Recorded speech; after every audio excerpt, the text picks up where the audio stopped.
Apologies for my absence, but I fell down a legal rabbit hole and I've only just got out. All crafters, big and small, need to watch this if you post anything at all online. You don't need to watch, you can just listen while you do your own crafts. I do some crafting in this video at around about the 26-minute mark, but for most of the video I'm talking about the legal issues facing crafters today. So this is not legal advice in any way, shape or form. I'm just telling you what my experience has been when I researched the wording for a design that I produced. If you're a crafter who makes things or posts things online, or who uses free printables, or maybe buys printables in shops like Etsy to use in your crafts, it's a good idea to watch this video. I thought that I was someone who was pretty switched on about copyright and trademark infringement, but what I uncovered when I was creating my last free printable has really shocked me, and I want to share the shocking details with you all to help you stay out of copyright and trademark infringement problems, because it's a lot easier to fall into that kind of legal trouble than we realise. I mean, you take people who create their own memes to put on Instagram, Facebook, YouTube, anywhere on social media. It's so easy now for people who aren't designers to use apps like Canva and Photoshop and any of the hundreds of apps out there that make it easy for amateurs to create posters and memes, to innocently fall into the trap of using other people's photographs to put catchy phrases over the top and post them on social media. So, are you allowed to take random pictures off the internet and put, for example, copyrighted song lyrics over the top, as I've done in this image? The answer is absolutely not. If you don't have the express written permission from whoever owns the copyright on the picture you use and on the words you put on top, you could get your social media accounts shut down. Of course, this is my own picture because I'm not completely bonkers, but if it wasn't my picture, if it was somebody else's and I hadn't got permission, I would be committing 2 copyright violations here, one for the photograph and one for the word. And whatever you do, don't fall into the trap of thinking, well, it's on Facebook or Pinterest or wherever, so I can use it, because that absolutely isn't the case, okay? And what could be the consequences of using other people's work to publish on your social media accounts? Well, yes, social media accounts do get shut down and banned for life every day. It's usually because you are a repeat offender, and a single mistake isn't likely to get your account shut down. But there is another circumstance where you could get into huge trouble, and it's this that I've circled in red. Corporations can and do take legal action if you use any of their copyrighted lyrics, phrases, or trademarks on items you are selling, or even giving away like I do. You can't do that either, because that is seen as profiting from the product. Even if you aren't directly getting money from it, you're still using it to promote yourself in some way. The tiniest, most innocent mistake can end up costing even hobby crafters a lot of money. And it's happening to people online more and more every day, because technology is making it much easier for big brands to track down people using words, images, themes and phrases that violate their copyrights and trademarks. I will be breaking this up into chapters so that you can skip forward if you want to move ahead. First, I'm going to very briefly revisit my last video and explain in about 30 seconds how I arrived at having to do this video. Then I will tell you why those of us who create can't just pluck words out of our imaginations to create items with text on, even if we aren't actually selling those items. Anything we post online to show off or list for sale is at risk if we use any graphics, words or phrases we have not checked out for legal traps. And by words, I mean commonly used words such as smiley. And an example of this is in 2023, hundreds of Etsy sellers became defendants in a lawsuit brought by the Smiley company. Now, some sellers weren't even aware of the company or of their trademark on the word smiley and the trademark on the smiley images too. And some of them had simply used the word smiley in their listings of items that didn't look anything like the official images. And if you want to know more about that lawsuit, because it is quite interesting to read up on and how it went for everyone, just Google it and you will find the information, because there is plenty about it online. Yes, shocking, I know, but smiley is trademarked, and anyone using it in memes or stickers or on products will eventually feel the full force of the law. And that's just one word of many that I think will probably shock a lot of people. And with the technology now available to companies who protect brands, it's not if you will get caught, it's a question of when you will get caught. After explaining in detail what I found out and why it matters to all crafters and creators, I will show you the tutorial you were meant to get a couple of weeks ago. It all got shelved when I went down the trademark and copyright rabbit hole and realised I needed to share what I have found out. Even if you're a low-key hobby crafter, you need to watch this, as so many people are getting into serious trouble for using everyday words that may surprise a lot of you. And I'm just going to apologise in advance if you find the visuals boring, but what I am explaining here is way more important than pretty pictures, and if it stops one innocent crafter from getting a $1,500 or more fine, then it's been worth it. So I'm going to get into this now, and I hope you stick with me to the end, because this really is important information to know. And please do share this with any crafters that you think may need to hear this. You may have seen in my last video I gave away this free printable, the one here in my hand, to cut into these strips. Then I showed you how to fold those strips to make paper beads, and you can see one here on the roller in my hand. And yes, I do sell these ultra lightweight shaped paper bead tools, and the link to my shop is in the description underneath this video. If you didn't see my previous video, you can click on the link in the top right corner and go to the 4842 mark and see how to make this bracelet. Well, in that video, I said my next free printable was going to be one that some people might love. And you may have noticed that that didn't happen. Well, this is that printable. I created it for all those watching the Soccer World Cup. I created this sheet of paper bead strips to make these paper beads because I knew there would be lots of soccer fans out there who would love them. And I'm still going to give this printable away from today, but every crafter who uses free printables or creates their own to sell or even give away needs to know what I'm going to tell you in this video. And even if you think that this doesn't apply to you because you're just a hobbyist, you're just somebody who creates things and maybe posts them on Instagram or YouTube or Pinterest or wherever, if you think that this does not apply to you, watch the video and I think you will be very surprised at how many people this does affect in the crafting world. Along with the paper bead strip design, I was also giving away this PNG with wording around it to reflect the event, so people could make mugs and t-shirts if they wanted to.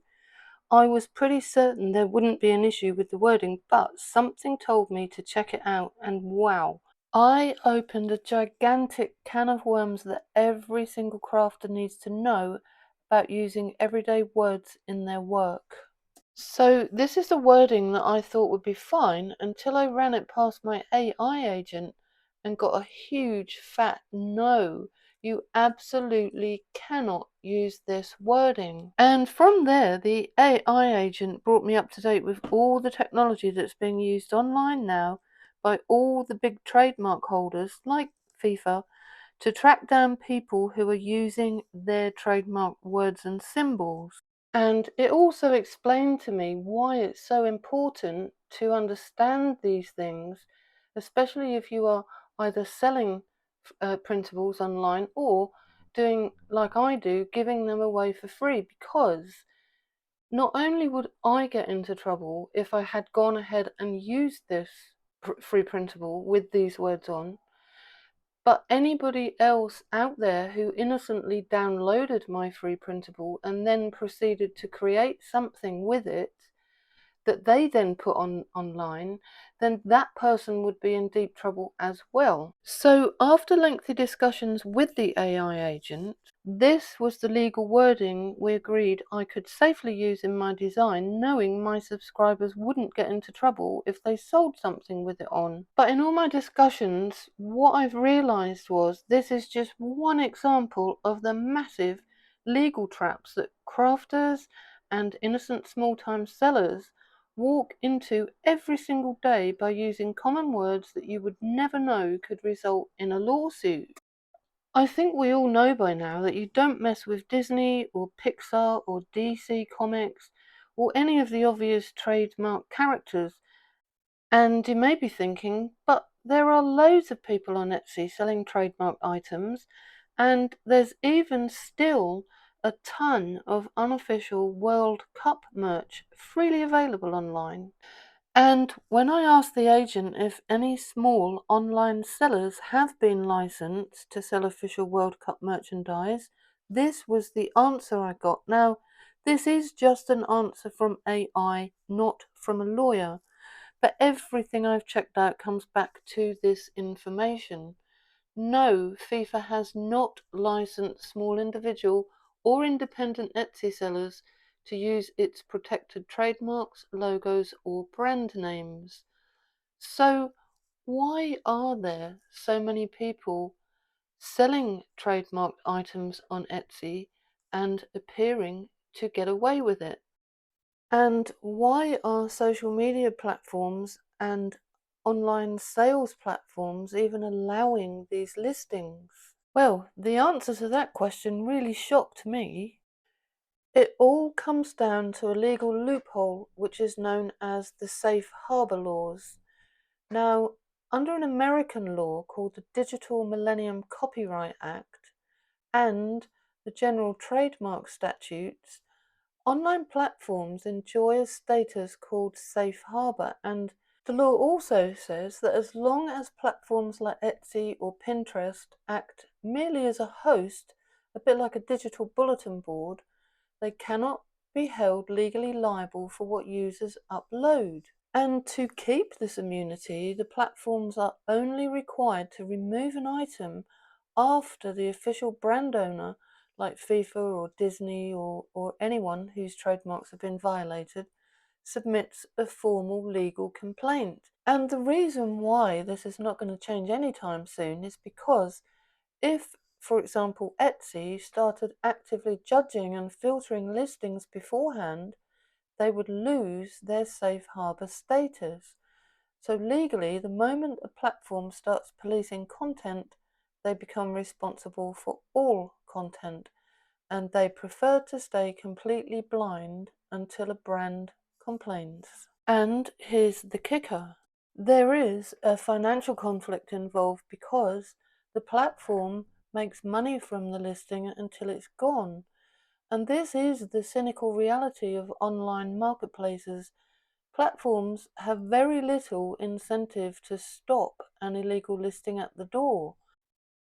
Because when a seller lists a World Cup item or any item that infringes somebody's trademark, the platform instantly collects a listing fee, and then if a customer buys the illegal item, the platform collects a transaction fee and a processing fee.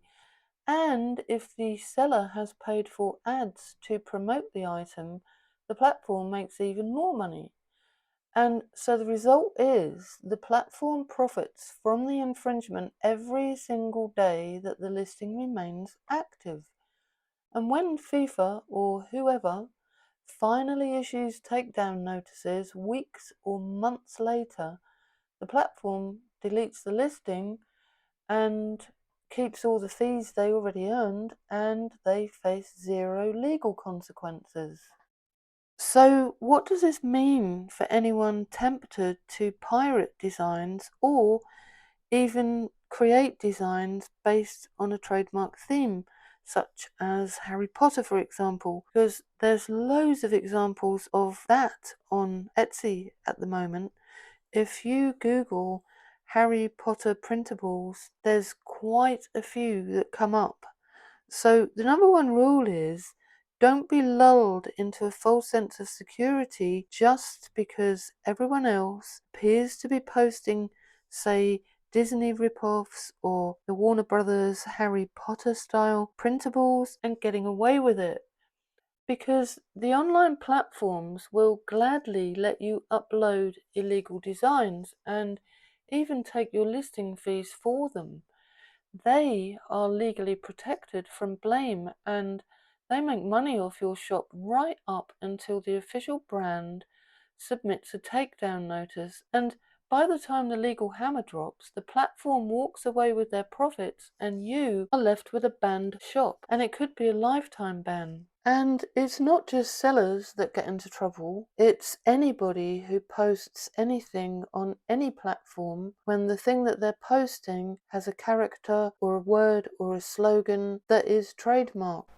Even something as simple as a hashtag can get you caught up in a lawsuit because the systems now being used by brands to sweep the internet looking for trademark or copyright violations, they're automated and they can search millions of posts in one sweep. So if you're selling, say, for example, a t-shirt with a dog on it that looks as if it's smiling, and you use the word smiley in your hashtags, that's a violation in the eyes of the Smiley company. And you see, these big companies hire anti-piracy firms and they use automated bots to scan sites like Etsy, Amazon, eBay, Redbubble and all social media for the word smiley associated with commercial products. And when the bots are sweeping the internet, that hashtag will get swept up as well, and you could just automatically become part of a massive lawsuit. Now, a bit further along, I am going to give you examples of some very common words that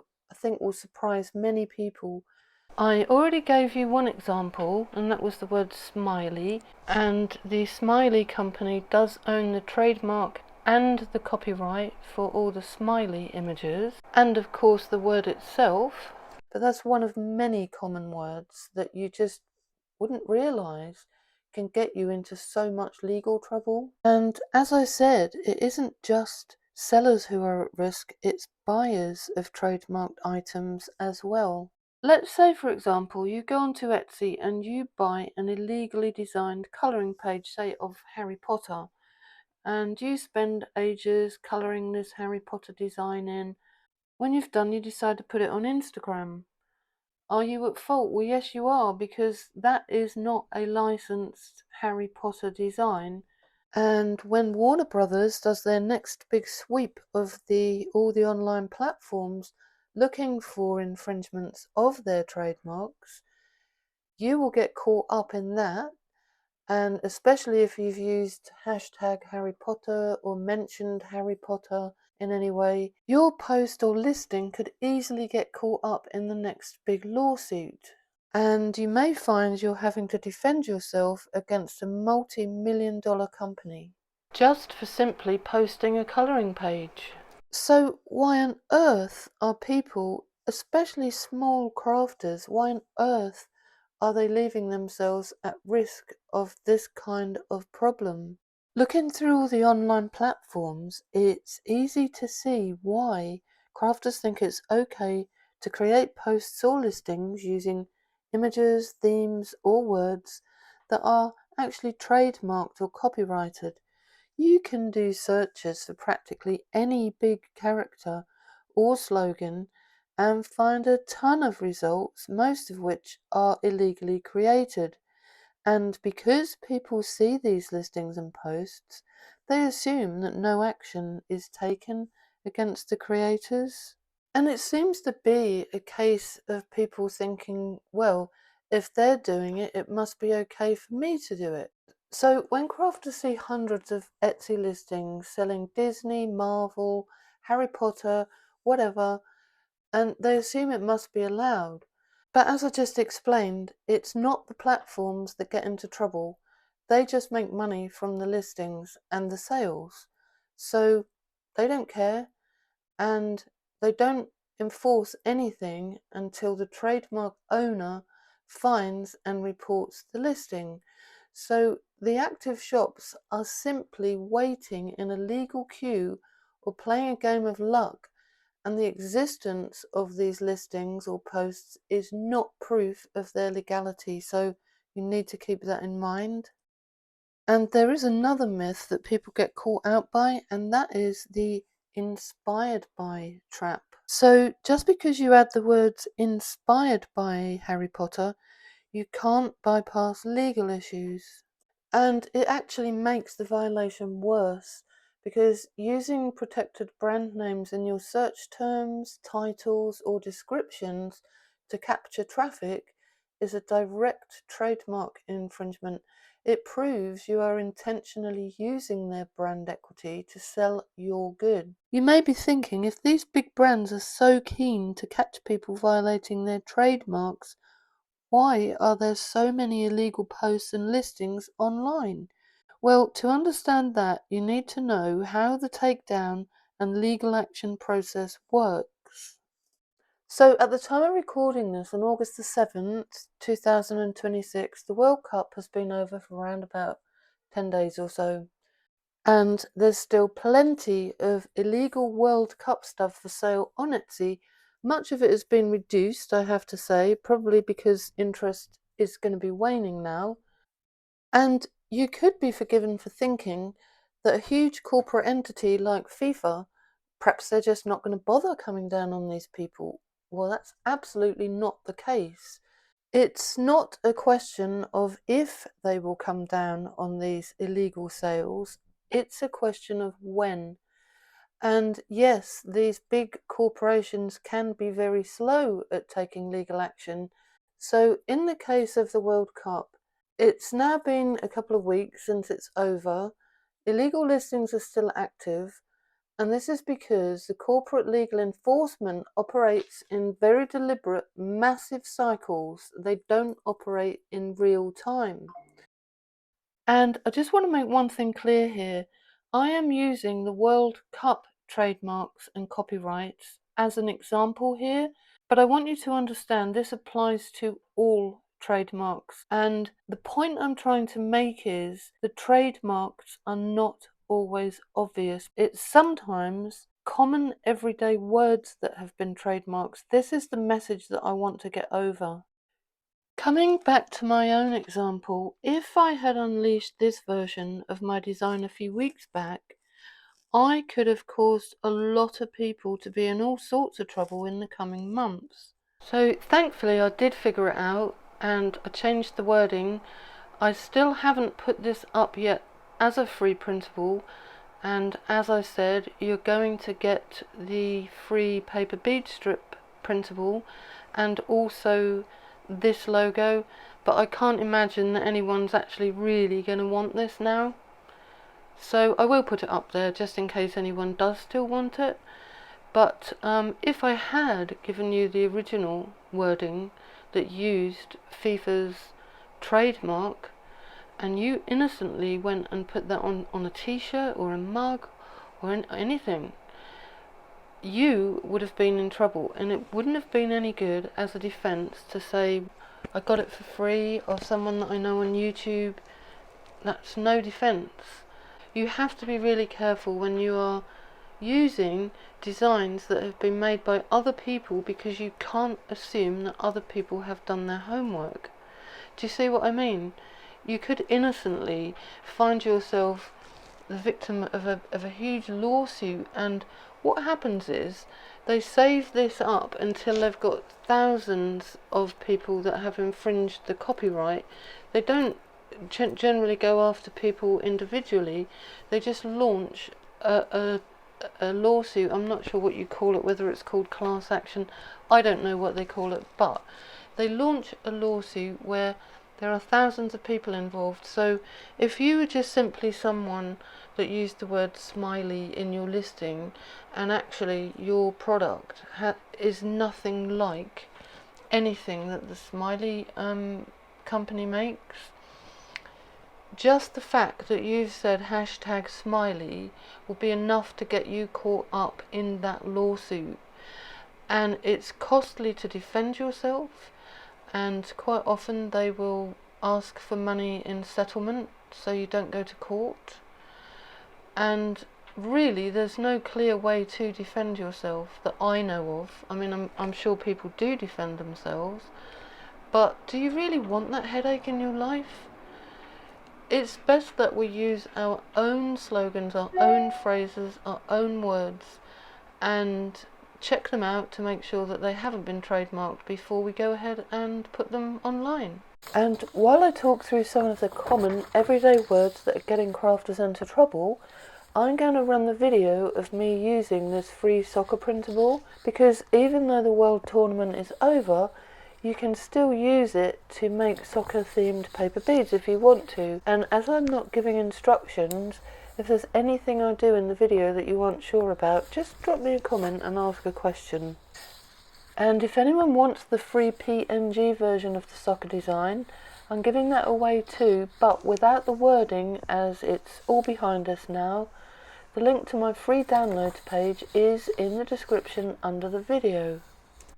This is the bracelet that I made with that free printable, and what follows is me going through all the steps needed to make the beads and make the bracelet.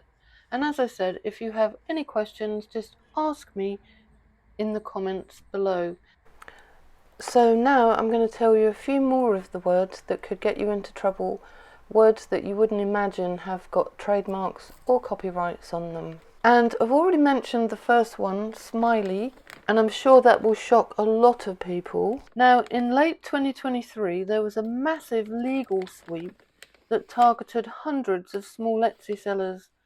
One crafter was an independent creator making crochet bags, and another was selling a pin badge of a grinning capybara. What was their mistake? Well, they didn't copy a famous logo.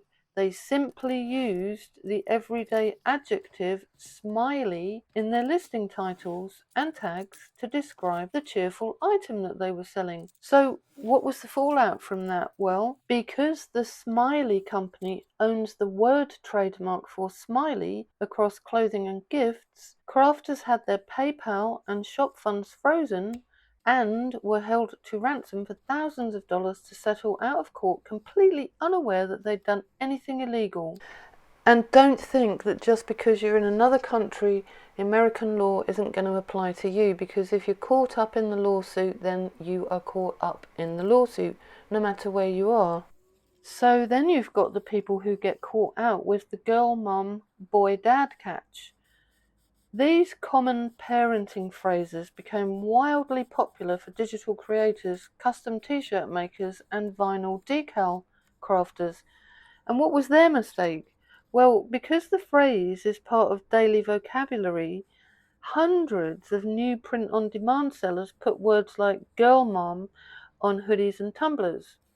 What happens?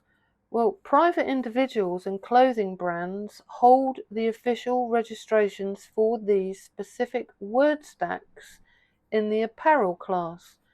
So entire batches of 50 plus listings have been wiped out overnight by automated corporate bots, giving hobbyist shops instant account strikes. Now the next one may really surprise you, the onesie. Now, the word onesie is owned by Gerber Children's Wear. So this is perhaps the most famous common trap for small-time crafters in the sewing or printing of baby clothes. Now, what's their mistake? Well, the word onesie has become a generic term in the English language for an infant's bodysuit. Crafters list their handmade baby items using the tag baby onesie so parents can find them via search. Well, the word onesie is a strictly protected registered trademark owned by Gerber, and Gerber's legal team aggressively sweeps Etsy daily, or so I am told. This is what I have got from my research, so this is what I understand to be the case, that their legal team sweeps Etsy daily. Now, thousands of parents operating side hustles from their kitchen tables have had their listings deleted and their accounts permanently banned for using what they genuinely thought was a generic dictionary word. And this next one is a phrase that crafters upcycling old furniture regularly fall victim to, and that is shabby chic. As I understand it, the words shabby chic are owned by Rachel Ashwell of Shabby Chic Brands, and they do execute massive automated platform sweeps that routinely catch hobbyists completely off guard. You know, some people may get away with this for months, even years, but because technology is always moving forward, it's getting easier and easier for these big brands to use automated bots to sweep the internet to find out who is using their trademarked names. Now, you may think that this isn't fair because these are, they're ordinary words, some of them that you may think you shouldn't be able to trademark, but our opinion is not the point. If the law says you can't use these words, then you can't use these words. And if you do, you run the risk of potentially catastrophic consequences. So how do innocent sellers get caught? Well, when a massive entity like FIFA with the World Cup or Taylor Swift protects an event or brand, their anti-piracy law firms use automated AI scrapers, and if a hobbyist titles an item, for example, cute 2026 World Cup football ceramic mug, the scraper doesn't care that that mug features original hand-painted art. It triggers solely on the protected words World Cup, resulting in an immediate legal strike. Velcro and bubble wrap, they're two more terms that you can't use. They are trademarked words. And the word Velcro is another one that is fiercely protected by the Velcro companies. And even if you don't produce anything, so you're thinking, well, you're not worried about this, if you buy something on Etsy or any online shop where the person making the product that you're buying, let's just say, for example, you're buying printables to use in your crafts that you may then put onto Instagram, or you may make something with those words on to sell, you need to be 100% sure that the seller has done their due diligence and is not selling you something that could get you into trouble down the road. So how do you deal with this? Because how do you even know that a common word isn't already trademarked? So what you can do is, if you're in the United States, you can go to the US Patent and Trademark Office, the USPTO, and they use a system called the Trademark Electronic Search System, TESS. So you would go to the official USPTO trademark search page. So you go onto the trademark search system, and then you just, in that search bar, you would just put in, the words that you want to do a search for. And if they are trademarked or copyrighted, the information will come up. There are different classes that you can have, like say apparel, gifts, there's all sorts of different classes. So you need to look for that as well to see if the word is trademarked in your class. So if you sell clothing, you need to look to make sure that those words are not trademarked for the clothing section. If you were really thinking about using a word that might be trademarked, you would have to check all the sectors that word could apply to make sure that nobody has trademarked it for the sector that you are in. And you can see from this screenshot that the word onesie has been trademarked in various sectors. Some of them have been abandoned and are no longer used, and they're marked as dead, and some are still alive. So it's quite easy to check these things out. And just taking the time to check these words out could save you a massive headache. And if you happen to live in the UK, you can use the free official search for a trademark tool, and that's provided by the UK Intellectual Property Office, and that's on gov.uk. But I will leave links to these websites in the description underneath the video. So as crafters, we can't just pluck names out of thin air and call our designs whatever we want, even if we think it's common everyday words like pop sockets, Dyson, Airwrap, Kindle, Scrub Daddy. And the reason why people do sometimes use those particular words is because some crafters can make brilliant accessories that are meant to enhance other products. So maybe you make cute custom ceramic holders or caddies for the popular smiley face kitchen sponge. But if you use the word Scrub Daddy anywhere in your listing, it's going to get flagged. So safe alternative for that would be kitchen sponge holder or scrubber caddy. You have to use generic words. You can't use the trademark words. And let's just say that you make lovely padded fabric sleeves for Kindle, or if you sell vinyl stickers for e-readers. Lots of people get caught out for writing Kindle sleeve. A safer alternative would be e-reader pouch or 6-inch reader case or something like that, but it has to be generic. I think you can say compatible with Kindle readers. I'm not sure, you need to check that out. If you do make anything like that goes with an already established product, just check out if you're able to say compatible with. It's like when I sell my digital templates online, I don't say these are for Cricut or Silhouette Cameo, I say they are compatible with Cricut and Silhouette Cameo. And I'm sure I read in all the research that I did, by the time they do catch up with people, if you've been selling something that's trademarked and you've been selling it for years, I think the more money that you've made out of something, the worse you're going to be in the lawsuit. So seriously, just don't. The information I've given you in this video is definitely not to be taken as legal advice because, well, I'm not a lawyer. It's all from research I did online, and to be safe, I urge you to do your own research. Always research any words, phrases, images, lyrics, etc. that you think are fine, even if you made them up yourself, because you never know, someone else may have thought them up before you, and if it's a big corporation you may end up in trouble. If you have any questions about the paper bead tutorial, please ask in the comments, but I can't answer any legal questions. And if you or anyone you know have been hit by a sudden store closure, a takedown notice, or a cease and desist letter, let me know in the comments.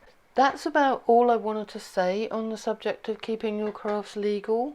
So if you want, you can watch the rest of this video and find out how I finished this bracelet. And if you want to make your own, you can get the free printable by going to the link in the description underneath this video. It will take you to my free printables page where you'll find the paper bead strip print off, and you will also find the soccer logo if you want to use that. The logo is a PNG file, so you can actually layer it onto anything that you want. Okay, so what am I actually doing on screen here at the moment? Well, you may have noticed earlier in the video when I started to roll the beads, instead of using the 3mm paper bead rolling tool, which will obviously give you a 3mm hole, and which was really difficult for me to thread this flat elastic through on the last one, I used the 5mm paper bead rolling tool, so it'd be really easy to get the elastic through the hole. And if you want to make one of these 5mm paper bead rolling tools, there is a link earlier on in the video where you saw me using this the first time. So if you go back to that point in the video, there is a link in the top right corner of the screen, and if you click on that link it will take you to the video where I show you how to make this tool.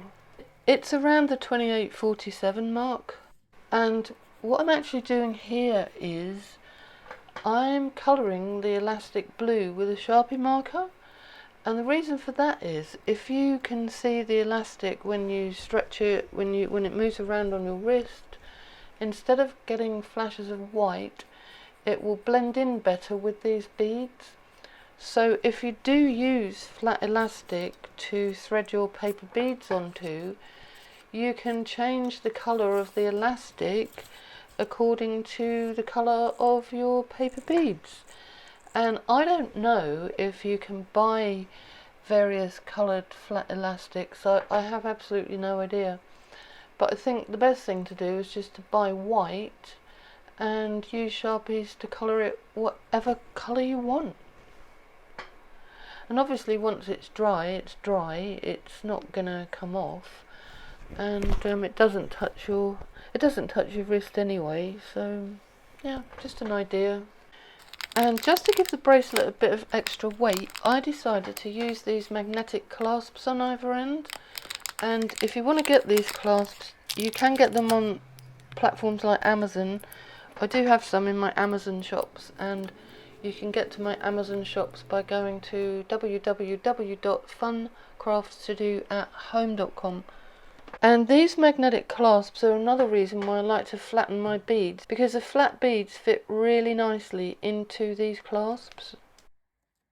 If you don't want to use these clasps, then all you need to do is stitch the ends of the elastic together, and then the stitching will be hidden inside one of the beads. And there is the finished bracelet. And it may not be everyone's cup of tea, but if you're a soccer mum, or you just love soccer, and you know someone that loves soccer, they may appreciate these beads. It was just an idea for when that big soccer tournament was on, the one whose name we won't mention. It was just an idea because Pinterest was urging everyone to come up with crafts associated with that big world soccer tournament. And so yeah, I thought it would be a good idea, but as it turned out, it just sent me down a legal rabbit hole, and I ended up not getting the designs up there in time before that tournament ended. So if you want them, they're there. And I will be back very soon with more free designs and a straightforward tutorial. And yeah, that's it. Just about wraps everything up. Thanks for watching if you've watched this far. I'll see you all again soon, and just remember, keep your crafts legal. Okay, take care everyone, and goodbye for now.